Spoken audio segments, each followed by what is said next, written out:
Hi, this is Ishaan from Revsportz along with Debasis. As you all know, we've arrived in Antigua. It's very different from Barbados, but it's again got a really nice vibe and it's as colorful. Maybe not as colorful, but still equally colorful, and it's still got its own sort of charms, which we're just still getting used to.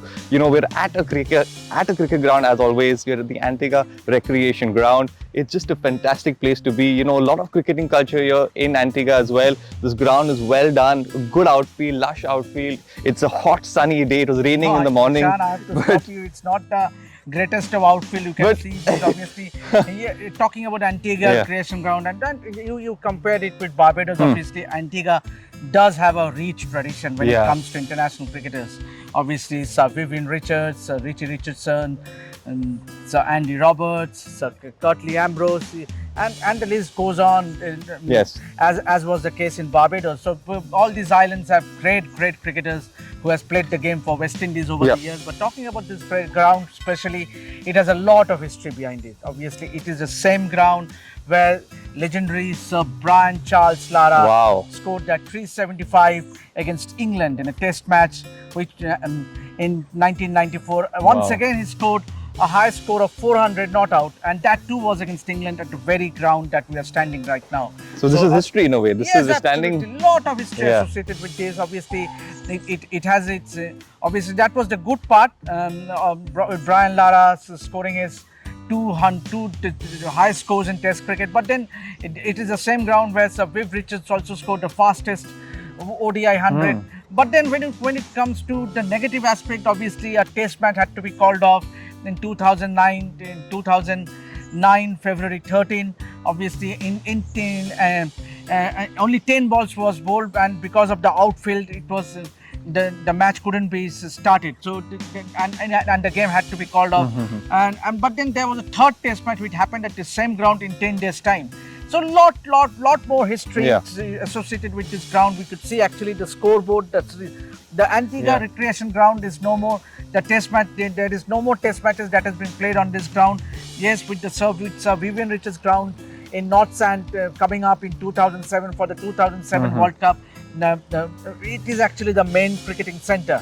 So as far as cricket is concerned, it is no more used here in Antigua. Obviously, it is more so used for recreational purposes. That's the name, Antigua Recreation Ground. So, lot more history. Yeah, so you know, like Debasis you mentioned, there are some positives, there are some negatives.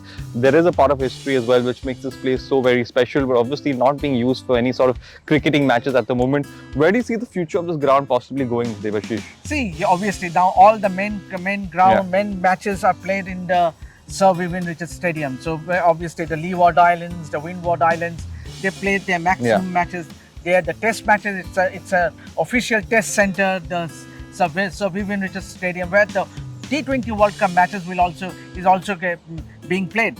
So the cricket has shifted from Antigua Recreation Ground to Sir Vivian Richards Stadium, and obviously, see, you could see the stands. These are all dilapidated stands. Obviously, not much of uplifting, and not much of a development that's taken place. Has also gone in. It's not well maintained. You could see you could see the outfield. It's not the best of outfield. It's better there, but not as good as it. So that's the reason. No more action as far as cricket is concerned. Is takes place. But let me just ask you, as a journalist, as someone who's followed the sport over so many years, do you think they should do something about this ground, or do you think we should just let it be the way it is? Ideally, if you ask me, obviously there should have been a statue of some sort of replica of Sir Brian Charles Lara, obviously having scored those two top scores in Test cricket. Means obviously scoring 375 and 400 not out, means that's unbelievable, and it happened at the same ground. Obviously, when he scored that record score, Sir Garfield Sobers, he came to this ground. He actually there was a great picture of Sir Gary Sobers and Sir Brian Lara. So a lot of history. And Debasis, it takes me back to the first point where we've been saying since the beginning that the West Indies cricket culture is just so fantastic. It's in fact quite similar to the culture we have back home in India. They're promoting cricket. They have these grounds. Obviously, this is not being used as much, but it's still a piece of history. Yeah, absolutely. It's a piece of history. And see, every wall, means every boundary wall, there's been so much charm. That's the Andy Roberts stand. As you can see, right behind me, that's the Andy Roberts stand. Yeah. And in fact, this ground is also being used as the practice facility during the T20 World Cup. Yes. So, So I think we've covered the basis of this ground. Obviously, there have been some positives, there have been some negatives, but it's a part of history which makes this place so very special. And I think it's still going to live long in many people's. And talking about this place, I would just like to add, obviously, it's in the heart of the city. Just like you have a Wankhede Stadium or Eden Gardens, or Chinnaswamy Stadium, or Chipak M. Chidambaram Stadium in Chennai. It's all these stadiums are in the heart of the city. But when it comes to Sir Vivian Richards Stadium, it's quite far away on the outskirts of the city. It's in North Sound, so you could see actually that, and not much capacity as well.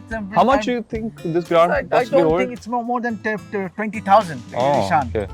All right. So again, that capacity issue might have played on the the creators' minds as well, and that's why they've not decided to go ahead with this ground. 20,000, I think today is not much of a number. We're expected to see around 50, 55, 60,000 also. So, I think it's a debatable topic, but I think it's like Debasis mentioned, it's in the heart of the city. It still holds a very special place in many people's hearts, and I think it'll live on for a long time, even though there's not much cricket being played here. But anyway, this was the video, guys. We hope you enjoyed it. We're going to continue on with our vlogs, continue on with our cricketing content. Make sure you stay tuned to Revsportz. Make sure you like, share, subscribe. This is Ishaan and Debasis signing off. Thank you.